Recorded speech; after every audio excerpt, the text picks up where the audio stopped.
नमस्कार दोस्तों, स्वागत है आपका मेरे आज के नार्सिसिस्ट सीरीज़ के एक और नए वीडियो में।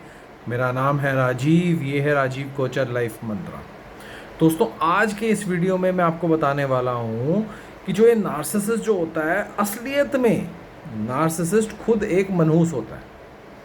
कैसे कह रहा हूँ ये बात को, मैं आपको कैसे कह रहा हूँ, क्योंकि आप गौर करेंगे कि जब से आप नार्सिसिस्ट के जीवन में आए हैं, शुरू में तो बहुत प्यार, बहुत दुलार, बहुत सी अच्छी अच्छी बातें, बहुत सी हवा वाली बातें, बहुत सी प्यार भरी बातें, बहुत सी ऐसी बातें जन्मों जन्मांतर की बातें। पर जब एक वक्त बीता तो उसके बाद में नार्सिसिस्ट ने दुनिया के सामने ये कहना शुरू कर दिया कि एम्पैथ एक मनहूस है। नार्सिसिस्ट ने हर जगह ये पॉइंट आउट करा कि उसके जीवन में जब से एम्पैथ आया तब से उसका जीवन खराब हो गया है, उसके जीवन में ये हो गया है, उसके जीवन में वो हो गया है, कुछ अच्छा नहीं चल रहा है। एम्पैथ के कदम ऐसे हैं कि उसके जीवन में ऐसे उथल पुथल हो गई है। पर अगर आप गहराई में जाके सोचेंगे तो नार्सिसिस्ट खुद एक मनहूस होता है।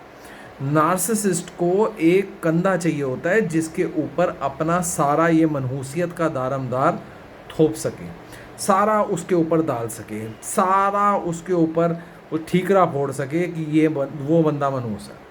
और अगर आप गहराई में जाके एक और चीज़ सोचेंगे कि नार्सिसिस्ट के हाथों दिया पैसा, नार्सिसिस्ट के हाथों की गई मदद, नार्सिसिस्ट के हाथों किसी भी तरीके से कोई भी काम किया गया कभी भी फलता नहीं है। चले जाइए अपने पास्ट में, सोचिए कोई काम था, नार्सिसिस्ट ने कैसे लड़कर, कैसे चीख कर, कैसे कलप कर, कैसे कलेश करके आपके हाथ में कुछ पैसे दिए, पर वो पैसे मिट्टी हो गए, कोई काम नहीं हुआ, जो काम करना चाह रहे थे वो भी नहीं हुआ। नार्सिसिस्ट ने कलप कर, परेशान होकर, गाली देकर शादी करवाई आपके बच्चों की, बच्चे आज भी दुखी हैं। नार्सिसिस्ट ने कलप कर, लड़ाई करके, गाली दे के पढ़ाइयाँ करवाई, बच्चे आज भी खाली बैठे हैं।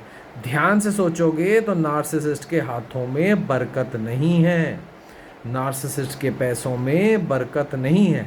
आप अगर किसी अच्छे इंसान से, कोई दिल का साफ पर्सन होता है और अपनी मर्ज़ी से आपको कुछ पैसे देता है कि ये काम कर लेना या ये कर लेना, और आप करते हैं, तो आपके जीवन में बरकत आती है, आपके जीवन में बरकत आती है। उस चीज़ से आपके जीवन एक नई दिशा मिलती है, एक जीवन एक नई दिशा की ओर बढ़ता है, आपके जीवन में खुशियाँ आती हैं।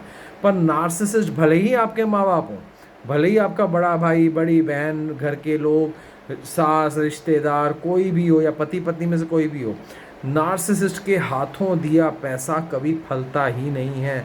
एक नंबर का मनहूस होता है। और ये वही मनहूसियत जो उसके सर पे दली हुई है, उसको पता है कि वो मनहूस है, वही मनहूसियत बाद में वो अपने एम्पैथ पार्टनर के सर पे डालने की कोशिश करता है। माँ बाप होंगे तो अपने बच्चों पे, जो एम्पैथ बच्चे हैं उनके ऊपर डालेंगे, भाई बहन होंगे तो अपने एम्पैथ भाई बहनों के सर पे डालेंगे। मतलब कि इनको कोई कंधा चाहिए जो इनकी मनहूसियत का भार उठा ले, और सारा भार उनके ऊपर डाल दिया। लेकिन सच्चाई ये होती है कि नार्सिसिस्ट की जेब से लिया गया एक रुपया भी, क्योंकि नार्सिसिस्ट ने जो भी, ध्यान से सोचो ना, ये सारी एक एक चेन है, पूरी एक साइकिल है। नार्सिसिस्ट ने पैसा कैसे कमाया? नार्सिसिस्ट ने लोगों को तंग करा, लोगों को दुखी करा, लोगों को रुलाया, लोगों के हक छीने, लोगों को गालियां दी।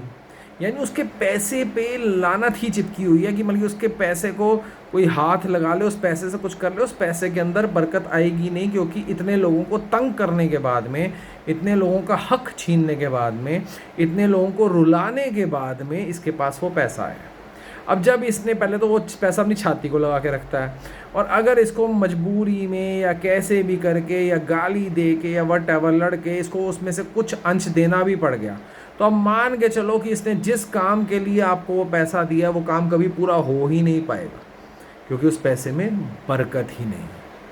तो दोस्तों, आज के इस वीडियो में आपको ये समझाने की कोशिश करी कि अगर कोई मनहूस होता है तो नार्सिसिस्ट खुद होता है, पर ये सारा ठीकरा फोड़ता है एम्पैथ के सर पे। और ज़्यादा जानना चाहते हैं, और ज़्यादा समझना चाहते हैं, अपने आप को मोटिवेटेड रखना चाहते हैं, अपनी लाइफ को स्ट्रांग बनाना चाहते हैं, नार्सिसिस्ट की आंखों में आंखें डाल के देखना चाहते हैं और अपनी बात कहना चाहते हैं, नीचे दिए नंबर पे व्हाट्सएप कीजिए, मेरे साथ 1 घंटा बात कीजिए।